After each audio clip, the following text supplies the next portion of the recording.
Their college student, orphaned young and working the night shift at a near-empty supermarket, kneels beside a little boy who's lost his father. Her voice is quiet, steady, an anchor in the bright, fluorescent hush.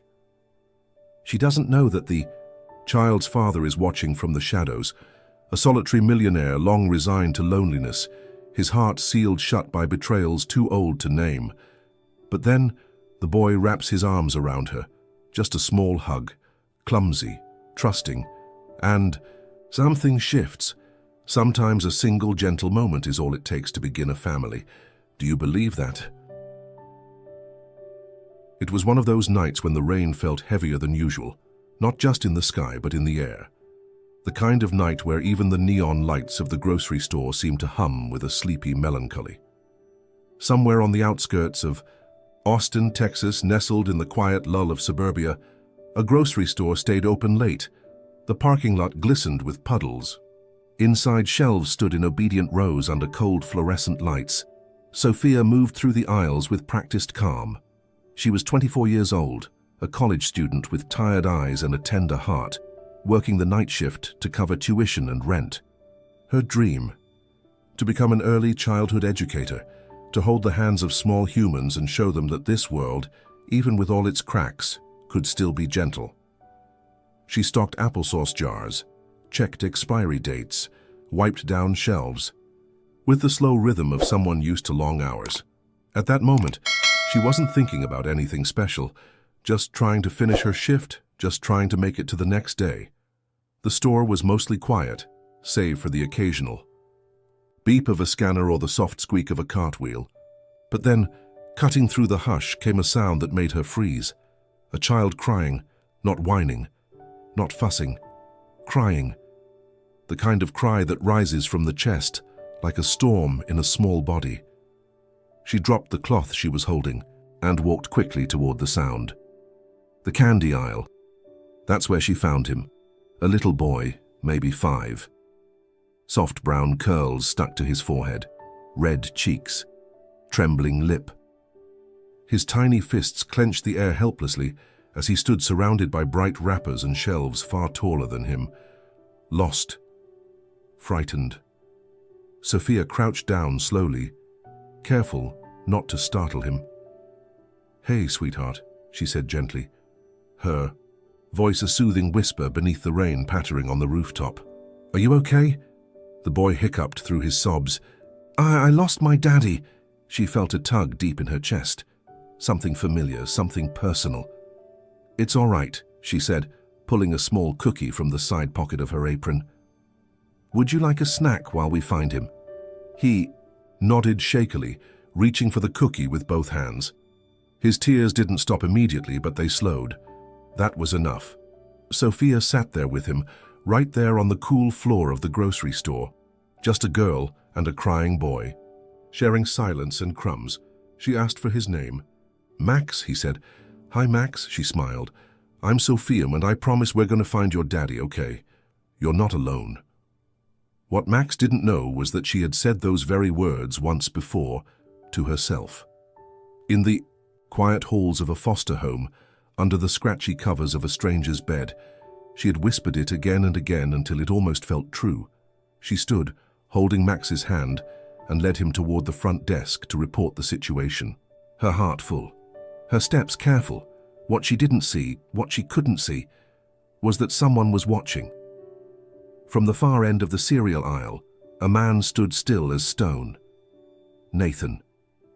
36. Tall. Dressed simply in a charcoal jacket and jeans, but his face carried a quiet weight.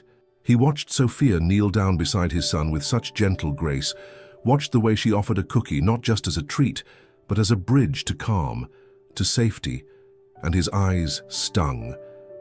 Because in that moment, he saw something he hadn't seen. In a long, long time, kindness. The kind you don't expect. The kind that shows up when the world is cold and everything hurts. The kind you think maybe you've lost forever. Nathan was a tech CEO, successful by any outside measure. But ever since his wife died 2 years ago, he'd been raising Max alone, doing his best, surviving, but never really living. always one step behind the laughter, always wondering if Max was growing up in a house that only half existed. When Sophia brought Max to the desk and turned to leave, Nathan stepped forward, but something held him back. Not yet. Not now. He held Max, whispered to him, "I'm here," and pressed a grateful kiss to the top of his head. That night, Sophia clocked out and walked to her car under the soft hush of rain. She didn't know she'd left an imprint. She didn't know someone had seen her when she thought no one was watching. She just knew. That little boy had reminded her why she chose the path she was on, even if it was hard. Even if it felt like a dream too big for a girl with no family and a past she rarely spoke of. And somewhere across town, Nathan tucked Max into bed with a different kind of peace in his chest. A small flame. A fragile hope. Because maybe, just maybe, there were still good people in this world. What Sophia didn't realize was that this wasn't the end of her moment with Max. It was only the beginning. And fate. Well, fate had its own quiet plans for second chances. The next morning the rain had lifted, but the clouds remained, thick and slow-moving like thoughts you can't quite outrun. Sophia sat in the back of a crowded lecture hall, scribbling notes as her professor droned on about child psychology. Her fingers moved with habit, but her mind wandered back to the little boy from the night before. Max. The name stayed with her like a soft echo. The curve of his tear-streaked face, the way he had reached for the cookie with trembling hands, and how he held her gaze like she was the only safe thing in a stormy world. That look. It had shaken something loose inside her. After class, Sophia sat alone in the student cafe, picking at a muffin she didn't want. Her phone buzzed with messages from classmates about group projects, from her foster sister about rent, and from her part-time manager, reminding her of the next night shift. Normal life. Busy life. But her chest felt quiet in a way that made everything else feel far away. It had been years since Sophia had thought deeply about her own childhood, not because she was over it, but because she had learned how to shelve pain like books on a dusty library wall. But something about Max, the panic in his voice, the way he held her hand so tightly, dragged it all back up. She had been 5 too once, lost in a department store. She had called out for a father who never came back. She never did. Sophia remembered the security guard's kind eyes, the blanket someone gave her, the stale taste of vending machine crackers, and then the long, confusing drive to Child Protective Services, a stranger buckling her into the back seat and promising, "You'll be okay, sweetie." But she hadn't been okay. Not for a long time. Foster homes came and went. Families with kind smiles and short tempers. Rooms she couldn't call her own. Rules that changed with every new doorway. But through it all she had clung to one thing, a desire, a need, a calling. She wanted to be for other children what no one had been for her. Safe, steady, kind. And that dream had carried her. Through community college, through sleepless nights working multiple jobs, through every time she wanted to give up but didn't. Her heart beat for children, especially the ones who cried in grocery aisles. But still, there was a quiet fear in her, a belief that no matter how much she learned, no matter how kind she tried to be, she'd never be whole enough to offer a real family. Not with her past, not with her scars. Back across town, in a house full of sunlight and silence, Nathan scrolled through his phone while Max played with building blocks in the corner of the living room. His fingers hovered over a name he didn't know, wondering how to find the girl from the grocery store. He had asked the store clerk for her name, Sophia. No last name, just a gentle face and a cookie. But somehow, it had stayed with him. Nathan. Hadn't dated anyone since his wife passed. He hadn't even tried. The grief had settled over his life like dust over furniture. Soft, persistent, almost invisible until you tried to breathe again. Raising Max alone had become his world, his son, his reason. But it was lonely. Not just the nights. Mornings too. The small moments where laughter would echo and there was no one to share it with. The parent-teacher meetings, The birthdays with too much cake and not enough people. He never doubted his love for Max, but sometimes he doubted whether that love was enough. Max needed more than a provider. He needed warmth, nurture. A softness Nathan struggled to summon in the tired quiet of solo fatherhood. And so when he had seen Sophia kneeling by Max, calm and gentle in a world that rarely was, something had moved in him. Not just attraction, not even just gratitude. It was recognition. Later that week, fate moved again. Sophia had signed up to volunteer at a weekend charity event for underprivileged children. It was the kind of thing she always said yes to, her way of giving back, of pouring what little she had into something that made her feel whole. The event was held at a local community center, with booths and crafts and music, face painting, and story corners, children everywhere, laughter bouncing off the walls like light. Sophia was reading to a small group of kids when she heard it. "Miss Sophia?" A small voice. She looked up, and there he was. Max. Clean shirt, crooked smile, and beside him, holding his tiny hand, Nathan. Her heart skipped. She stood slowly. Akiza smiled cautiously. "Hi, Max," she said. "Hey there." "Nathan," he said, offering his hand. "Sophia." They shook hands like it was the first time, even though they both knew. "It wasn't." Max tugged at her arm. "She's the one, Daddy. The one who helped me." Nathan smiled, and something about it made Sophia's knees a little less steady. "Thank you," he said, voice low, sincere. "You don't know what that moment meant to me." Sophia waved it off, flustered. "It was nothing. He was scared." "It was everything," Nathan said softly. They talked a while, then walked the booths together as Max darted from toy stand to balloon vendor. Nathan was careful with his words, but he had come with a purpose. "I was wondering, would you ever consider becoming Max's private tutor? He really took to you. And maybe we could get to know each other a little too?" Sophia blinked. She wasn't expecting that. Her chest tightened. A flutter of joy and then the sharp blade of self-doubt. "I don't know," she said. "I'm not really someone who belongs in a family like yours." Nathan tilted his head. "What do you mean?" But she couldn't answer. "Not yet." She turned, helped Max with a balloon, and smiled through the ache in her chest. She didn't say yes. Not then. But something had shifted. A door, a thought, a chance. And sometimes when the heart is afraid, it's because it's standing at the edge of something sacred. What Sophia didn't know was that love doesn't knock loudly. Sometimes it whispers and waits. The offer lingered in Sophia's mind like a melody she couldn't shake, soft, persistent, echoing through the quiet hours after the charity event. She stood at the bus stop that night, arms crossed against the cooling wind, trying to reason. With her heart a private tutor, Nathan hadn't just been kind. He had been sincere, gentle. But that offer, it asked her to step into a world she wasn't sure she deserved to enter.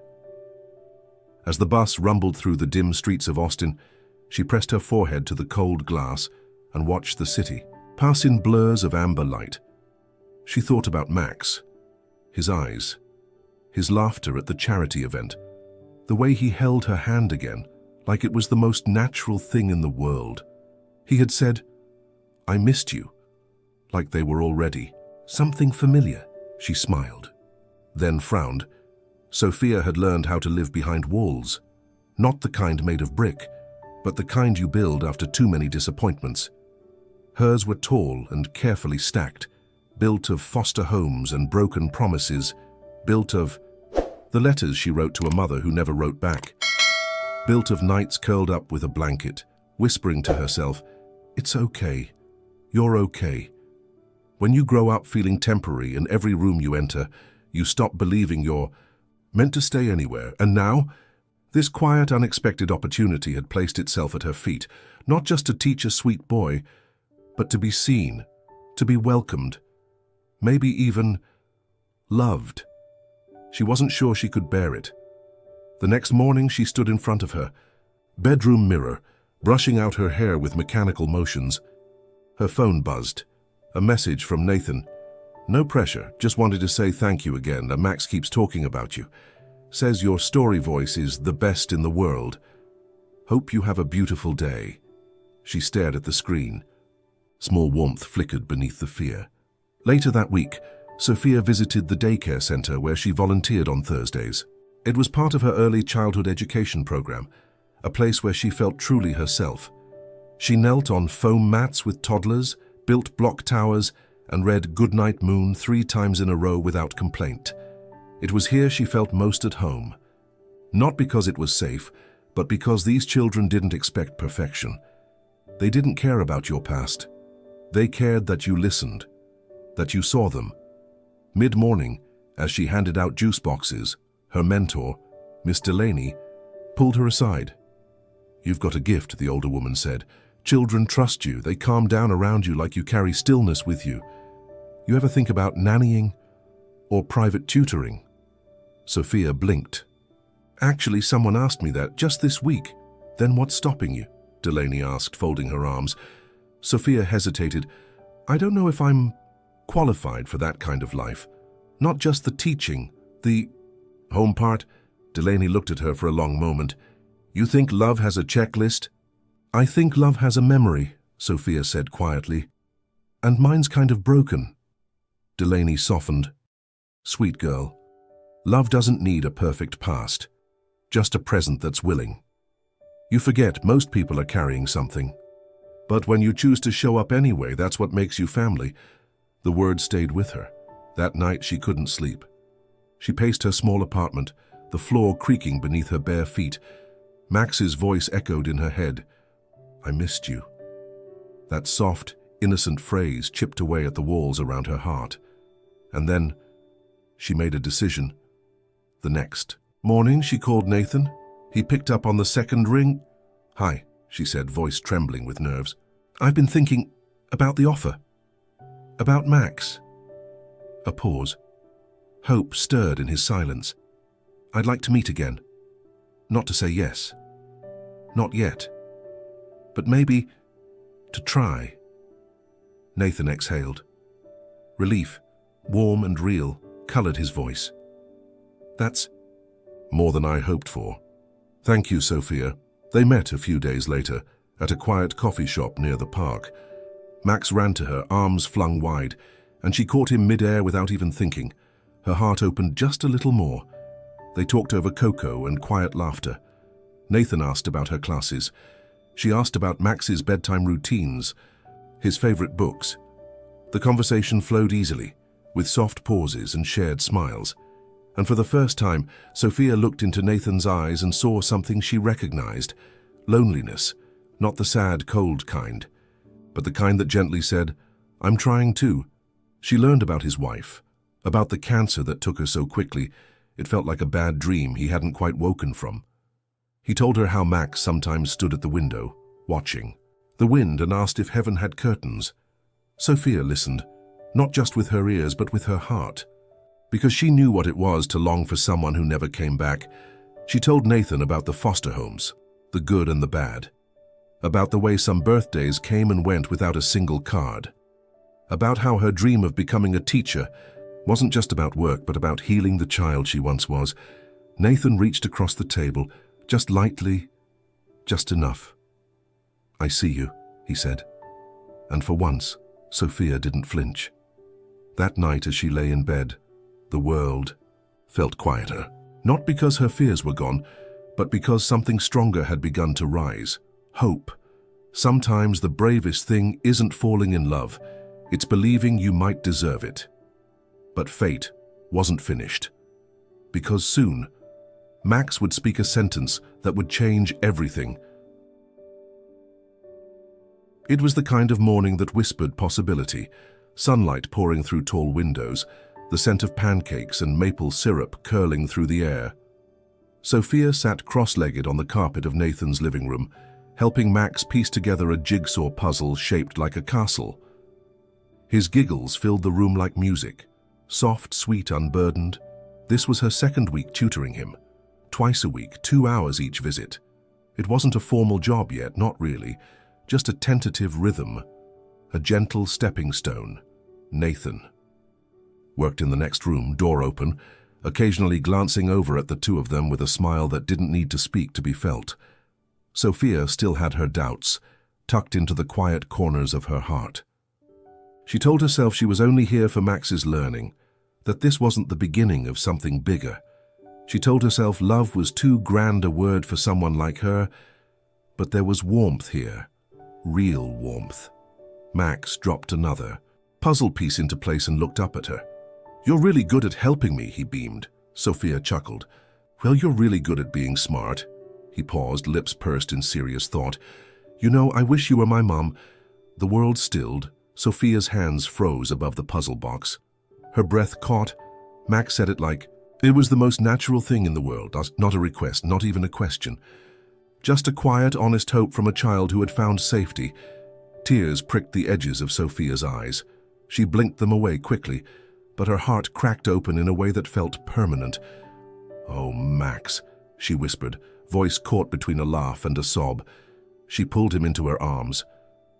He hugged her tight, his small face pressed against her chest, and in that moment, the walls she had spent years building around her heart collapsed like sandcastles in the tide. Nathan had been watching. He stepped into the room, not wanting to interrupt but needing to be close. Sophia looked up at him, still holding Max. Something had shifted. Not in the atmosphere. In her later, after Max had gone to bed and the house had grown quiet, they sat together on the porch. The stars blinked above them in a Texas sky that stretched wide and still. Nathan poured 2 cups of tea, handed her one, sat beside her. "He's never said that before," Nathan murmured. "About anyone." Sophia looked down into the steam rising from her cup. "It surprised me." "It didn't surprise me," Nathan said softly. She turned to him. "I've seen the way he lights up when you walk through the door," he continued. "You've given him something he hasn't had in a long time. Not since—" He stopped. Didn't need to finish. "I'm scared," she admitted, the words falling from her like leaves from a branch. "I'm scared that I'll mess this up, that I'll hurt him, that I'll let both of you down." Nathan set his cup down, turned fully to her. "Sophia," he said, his voice a deep tether to something real. "You're the first person who's made him feel safe. In 2 years. You didn't have to do anything, just show up. And you've done that again and again, but I'm not—" she began. "Perfect," he interrupted gently. "Neither am I. Neither was my wife. None of us are. But you have something that can't be taught. You love without hesitation. That's rare." Sophia wiped her cheek. "I've spent so long thinking I was too broken to belong anywhere." "You belong right here," Nathan said. "With us. If you want that." They sat in silence for a long while. Sophia looked up at the stars. They reminded her of nights spent staring out of unfamiliar windows as a child, dreaming of a life that didn't feel like waiting. And now, for the first time, it felt like maybe that life had come knocking. She set down her tea, turned to Nathan. "I want to try," she said. "Not just tutoring, not just helping. I want to try being part of something, with you, with Max." Nathan's eyes glistened. He reached out, took her hand. "You already are." In the days that followed, everything changed, but gently. Sophia still attended classes, still worked her night shift, but now her mornings often began with laughter and spilled cereal in a kitchen that smelled like cinnamon. Her afternoons were filled with homework and stories, and Max's endless curiosity. And slowly the house stopped feeling like someone else's life and began feeling like home. She and Nathan moved at a pace born of respect. There were no rushed confessions, no dramatic declarations, just shared space and shared intention, a rhythm that soothed instead of stirred.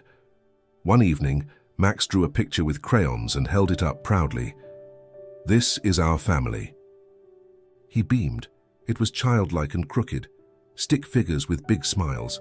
One tall one, one medium, one small, all holding hands. Sophia stared at the drawing. Her throat tightened, and when she looked at Nathan, she saw the same emotion mirrored back. They didn't say anything.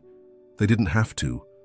Love had spoken, not in grand gestures, but in whispered hopes, in small kindnesses, in the echo of a child's wish. Hook for next segment. But even when light finds its way in, shadows don't disappear all at once. And soon, an unexpected visitor from Sophia's past will knock on the door, carrying the one thing she thought she'd never face again.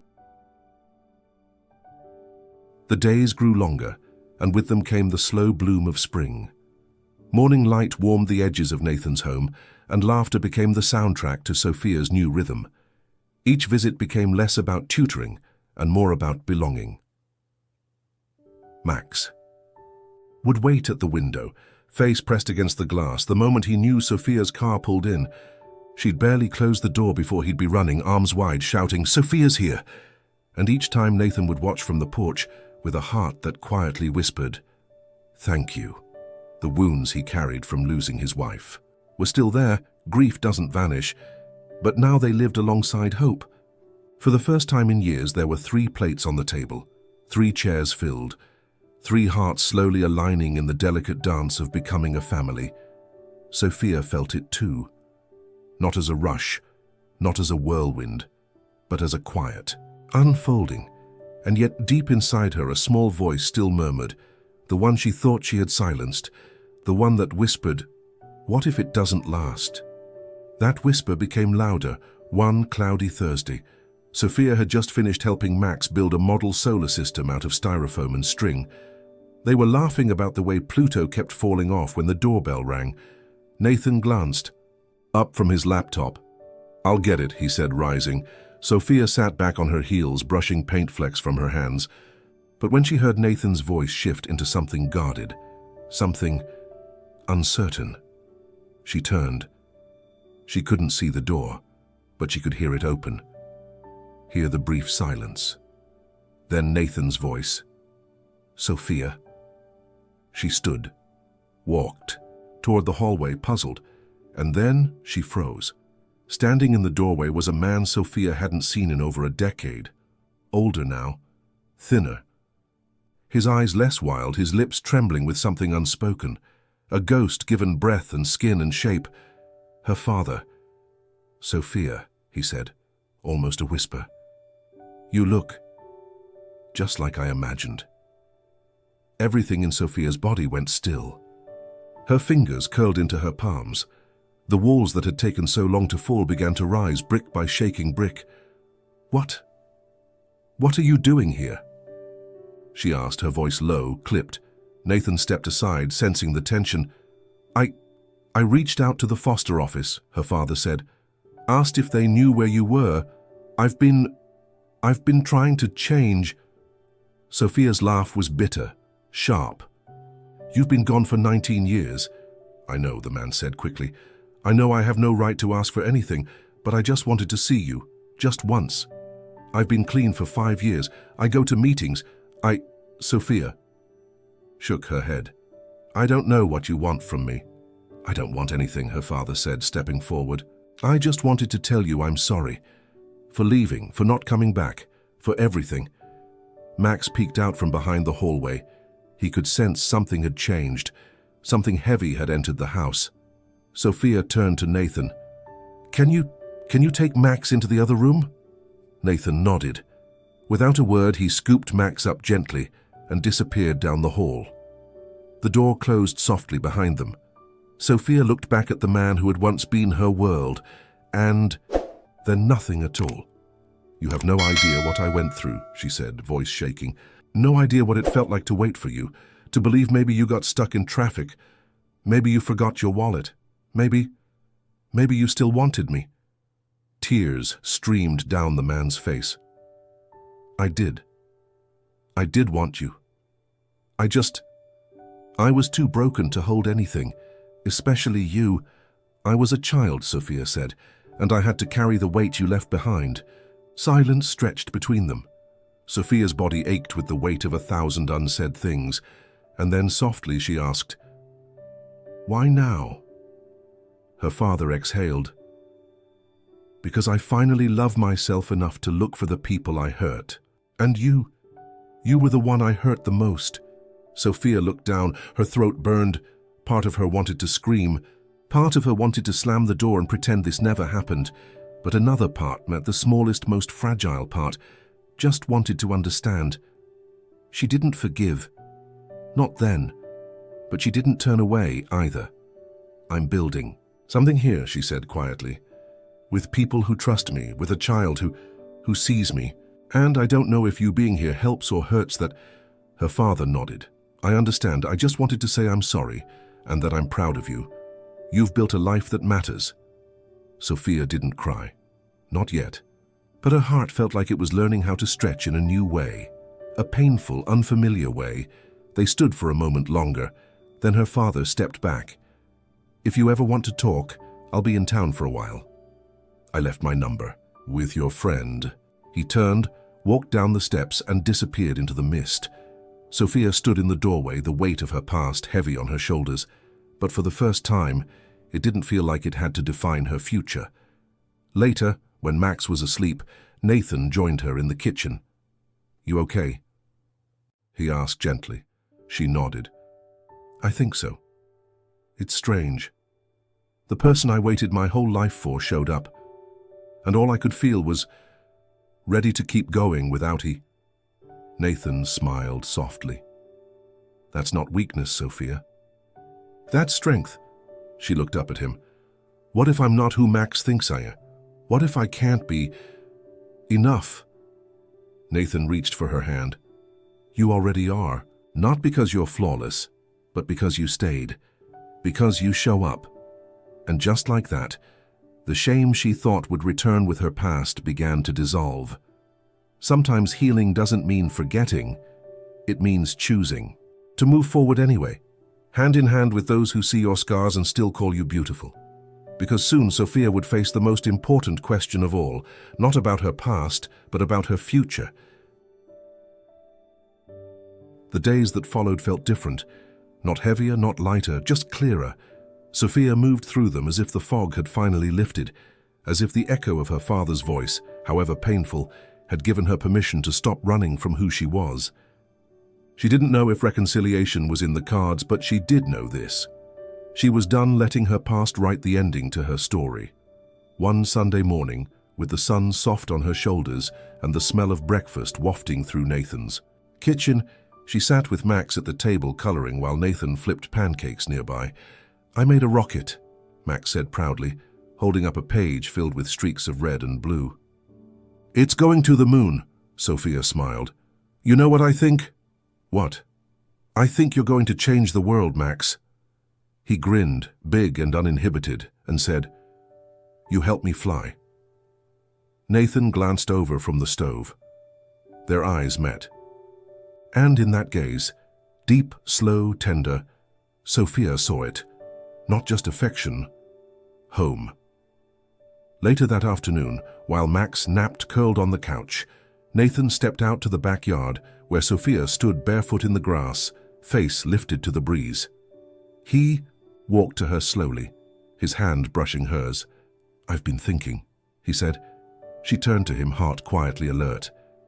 "I know you didn't come into our lives looking for anything more than a job, but what you've become, it's more than I ever thought we could have again."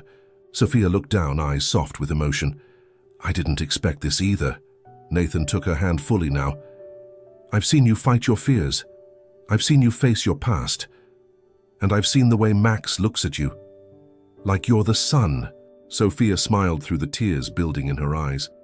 "I've spent so long believing I wasn't worthy of a family," she whispered. Nathan touched her cheek, voice low, steady.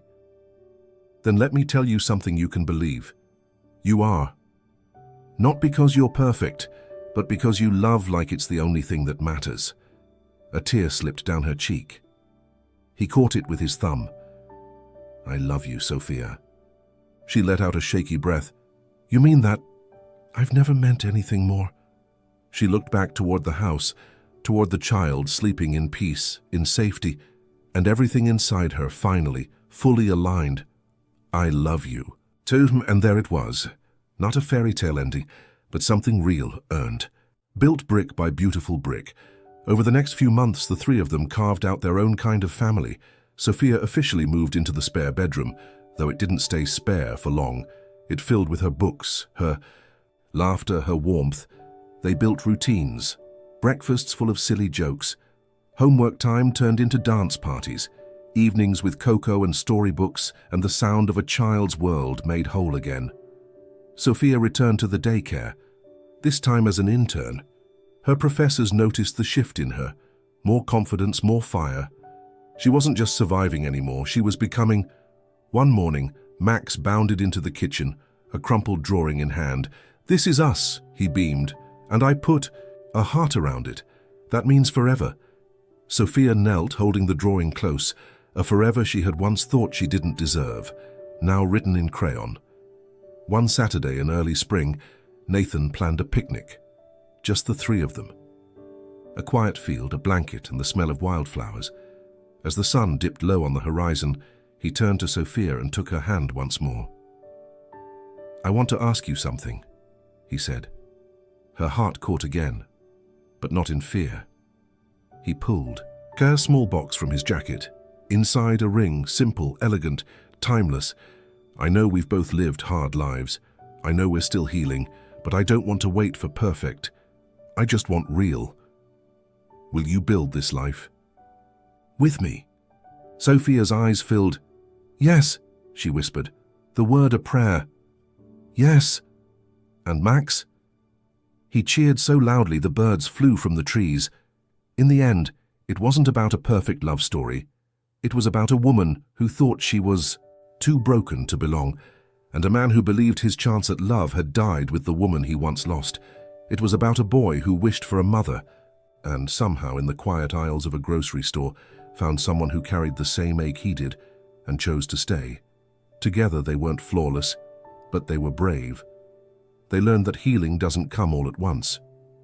That family isn't something you're born into. It's something you fight to become and love. Love didn't need perfect beginnings, just a willing heart. Final message. Family isn't measured by perfection, but by the courage to love and the grace to accept each other as we are. I hope you enjoyed this thrilling journey. On a scale of 1 to 10, how would you rate this story? Let me know in the comments below. Your feedback inspires more epic tales.